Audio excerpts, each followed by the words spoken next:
السلام علیکم ناظرین کرام، نئی ویڈیو میں آپ کو خوش آمدید کہتے ہیں۔ جیسا کہ آپ کے علم میں ہے کہ سینٹ کے بعد قومی اسمبلی میں بھی حکومت نے آئینی ترامیم منظور کروا لی ہیں۔ اب یہ کیسے ہوا، یہ کہانی اب آپ کو بتانے کی ضرورت نہیں ہے، کچھ گزشتہ ویڈیو میں آپ کو بتا بھی چکا ہوں۔ اسی طرح 2-2.5 ماہ سے ہم آپ کو یہی بتا رہے تھے کہ ایک آئینی ترمیم کرنے کی کوشش کی جائے گی۔ پہلے یہ معاملہ قاضی کی ایکسٹینشن سے جڑا تھا، پھر یہ معاملہ دیگر چیزوں سے جڑتا تھا۔ اب کرتے کرتے حکومت اپنے آپ کو بچانے کے معاملات پر آ گئی۔ دیکھیں، جو چیزیں حکومت پہلے ایگریسیولی کر رہی تھی، حکومت کی کوشش تھی کہ قاضی صاحب کو ایکسٹینشن دی جائے، معاملات اپنے کنٹرول میں رکھے جائیں، اب حکومت ایک ڈیفینسو پوزیشن میں ہے۔ حکومت کم سے کم ایک ایسی آئینی ترمیم لانے پر آ گئی جس میں ان کی جعلی مینڈیٹ والی حکومت زیادہ دیر نہ ٹھہر سکے یا وہ بچ جائیں اور حکومت نہ گرے۔ تو اس وقت کا مدعا یہی تھا۔ اس میں سب سے ٹیکنیکل چیز آئینی بینچ تھا۔ آئینی بینچ کے حوالے سے کچھ انکشافات کیے گئے ہیں بیرسٹر گوہر کی جانب سے، جو چیزیں مولانا فضل الرحمان کہہ رہے تھے کہ میرے ساتھ طے ہوئی ہیں یا جو میرا آئینی مسودہ ہے اس پر آئینی ترمیم ہو رہی ہے، تو یہ بات تو غلط ثابت ہوئی ہے، کیونکہ بیرسٹر گوہر نے کچھ چیزیں بتائی ہیں۔ ایک تو انہوں نے کہا کہ ترمیم کے حوالے سے جو طے ہوا تھا یہ وہ والی ترمیم نہیں ہے جو ایوان میں پیش کی گئی، وہاں پہ جعل سازی کی گئی۔ ظاہر ہے جعلی حکومت ہے تو جعلی طریقے سے ہی کام کریں گے۔ تو طے یہ کیا گیا تھا کہ جو بینچ بنے گا آئینی عدالت کا، اس میں پہلے 5 سینئر ججز کا نام آیا تھا کہ ان پر مشتمل ایک آئینی بینچ بنے گا، یعنی چیف جسٹس آف پاکستان ہوں گے، اس کے علاوہ دیگر 4 سینئر ججز۔ مثلا اگر منصور علی شاہ چیف جسٹس بنتے ہیں تو وہ ہوں گے سربراہ آئینی عدالت کے، اس کے بعد منیب اختر، یحییٰ آفریدی، پھر نیچے امین الدین خان اور جمال خان مندوخیل۔ لیکن اب اس میں تبدیلی یہ کی گئی کہ چیف جسٹس کے علاوہ باقی 4 ججز کا بھی خود حکومت فیصلہ کرے گی کہ وہ کون سے آئیں گے۔ اب مزے کی بات یہ ہے کہ پاکستان نے دنیا کی تاریخ میں پہلی یہ پارلیمنٹ ہے جو عدالتی بینچ خود بنائے گی۔ میں آپ کو پھر سمجھاتا ہوں کہ کیسے۔ دنیا کی ساری عدالتوں میں بینچز بنانے کا اختیار یا عدالت کے پاس ہوتا ہے، کئی ممالک میں چیف جسٹس کے پاس ہوتا ہے، کئی ممالک میں ججز کی ایک کمیٹی کے پاس ہوتا ہے، جیسا کہ پاکستان میں پریکٹس اینڈ پروسیجر کمیٹی بن گئی۔ تو ہر ملک کا اپنا اپنا طریقہ جو ہے کار ہوتا ہے، جسے وہ اس خودکار طریقے سے وہ بینچ تشکیل دیے جاتے ہیں۔ لیکن پاکستان کی سپریم کورٹ وہ واحد سپریم کورٹ بن گئی ہے جہاں پہ ایک آئینی عدالت بنائی جائے گی جس کے بینچ کے ججز کا تعین یا تشکیل پارلیمنٹ کرے گی۔ یہ بڑی عجیب چیز ہے، یہ تو دنیا کی تاریخ بدل دی ہے پاکستان نے آج۔ یعنی اتنا کنٹرول، اور آئینی عدالت پر ہی کیوں کنٹرول؟ ظاہر ہے دھاندلی والا معاملہ کہاں جائے گا؟ آئینی بینچ کے سامنے جائے گا۔ تو حکومت سے ریلیٹڈ جتنی بھی نائلیاں اور 2 نمبریاں ہیں وہ ساری اسی بینچ کے سامنے جانی ہیں۔ اب حکومت اپنا ایک ہم خیال بینچ بنا لے گی، چیف جسٹس چاہے اس کے اندر یرغمال ہو جائے، اس بینچ میں اب ایسے ججز کو شامل کیا جائے گا جنہیں بڑے آرام سے کمپرومائز ہونے پہ مجبور کیا جا سکتا ہو۔ تو ان ججز پہ ایک بینچ بنایا جائے گا تاکہ حکومت کے لیے کوئی مشکل پیدا نہ ہو۔ پھر الفاظ بھی تبدیل کیے گئے ہیں، کہا گیا کہ ہائی کورٹ کے اندر آئینی بینچز بنیں گے۔ یہ تو کبھی طے ہی نہیں ہوا تھا کمیٹی کے اندر، یہ بیرسٹر گوہر کا کہنا ہے، تو یہ کیسے کر دیا؟ تو فضل الرحمان صاحب اگر یہ کہہ رہے ہیں کہ آئینی مسودے میں ان کا بڑا کردار ہے، تو یاد رکھیں کہ چاہے ملی بھگت کے ساتھ ہوا یا جیسے بھی ہوا، اس آئینی ترمیم نے نقصان پہنچایا ہے پاکستان کی عدلیہ کو۔ دوسری جانب پی ٹی آئی کے وہ لوٹے جن کے میں نے کل کی ویڈیوز میں نام بھی بتائے تھے وہ سامنے آ چکے ہیں۔ آپ تو لوگ دیکھ کر حیران بھی ہوئے کہ یہ بندے کہاں سے بیچ میں آ گئے۔ شہباز گل کے مطابق اب تک کون کون سا بندہ پراپرلی لوٹا بنا ہے؟ شہباز گل نے یہ بھی کہا کہ عمران خان کے فیصلہ کرنے تک کوئی ان لوٹوں کا دفاع نہیں کرے گا۔ وہ یہ نہیں کہہ رہے کہ ان پر تنقید نہ کرے، وہ کہہ رہے ہیں دفاع نہ کرے۔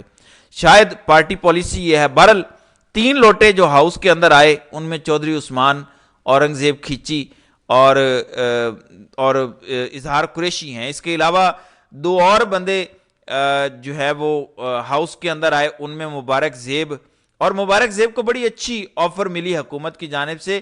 یہ مبارک زیب وہ ہے جس نے عمران خان کے نام پر ووٹ لیا، اپنے شہید بھائی کے خون کے نام پر ووٹ لیا۔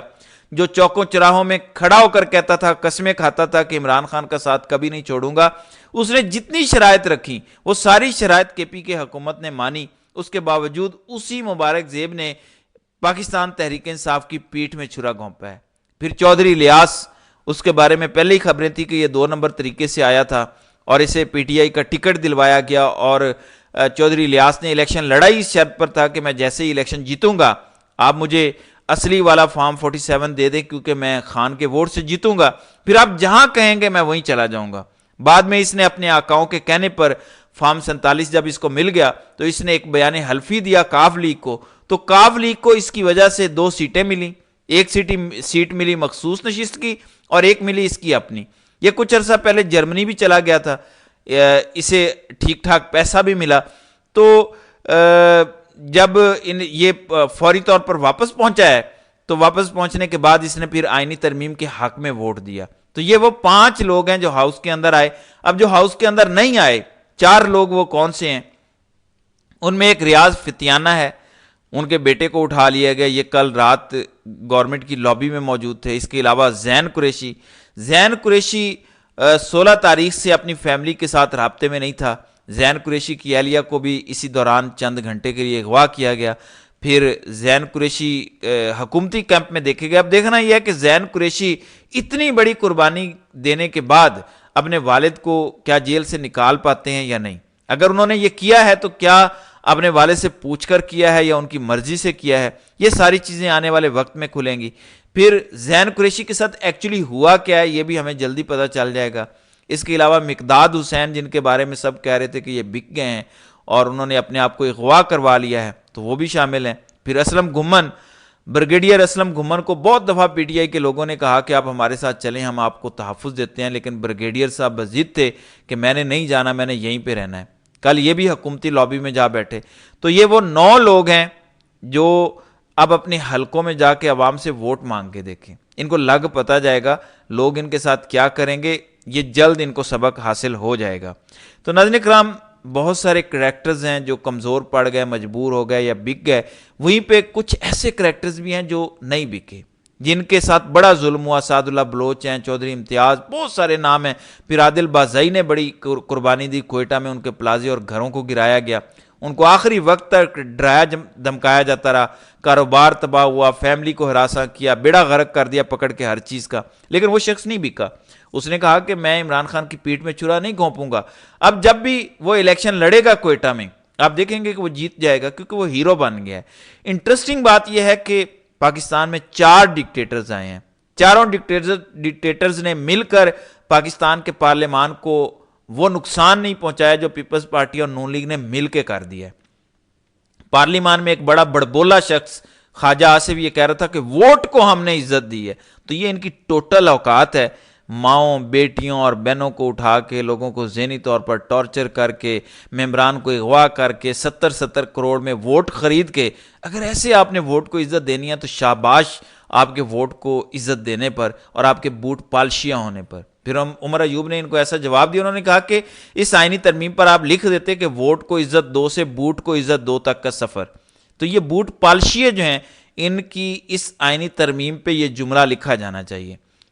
پھر سینٹ چیئرمین کا دعویٰ ہے کہ 65 ووٹ یہاں پہ پڑے ہیں، حالانکہ 64 ووٹ چاہیے تھے، تو اطلاع کے مطابق 2-3 لوگ اور بھی بیک اپ پر موجود تھے، اور اس وقت جو ہے ان کی کوشش یہ تھی کہ پھر ڈاکٹر زرکا جو تھیں وہ بیک اپ پر موجود تھیں، جن کا ایک ویڈیو پیغام بھی آیا تھا کہ وہ عمران خان کا ہر صورت ساتھ دیں گی، لیکن جب مشکل وقت آیا تو انہوں نے جو ہے وہ ساتھ چھوڑ دیا۔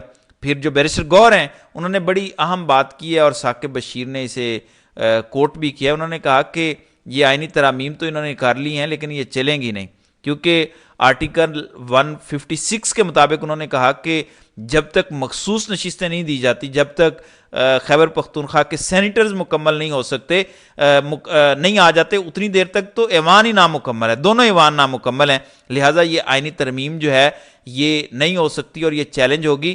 اور بیرسٹر گور نے کہا کہ دیکھیں ایک بات تو ہے کہ 2/3 اکثریت جو ہے وہ انہوں نے پوری کیا، یعنی 2/3 اکثریت کے لحاظ سے 64 ووٹ جو ہے وہ سینٹ میں چاہیے اور قومی اسمبلی میں 224، وہ تو نون لیگ اور ان کے ٹولے نے پورے کیے ہیں، لیکن ایوان اس لحاظ سے نامکمل تھا کیونکہ پی ٹی آئی کو ابھی تک مخصوص نشستیں نہیں دی گئیں، وہ مخصوص نشستیں پینڈنگ تھی۔ اسی طرح خیبر پختونخوا میں سینٹ کا اجلاس ہی نہیں ہوا، سینٹ کی سیٹیں ہی نامکمل تھی، لیکن اس کے باوجود انہوں نے یہ جو ہے آئینی ترامیم جو ہے ایک نامکمل ایوان کے ساتھ کروائی ہیں۔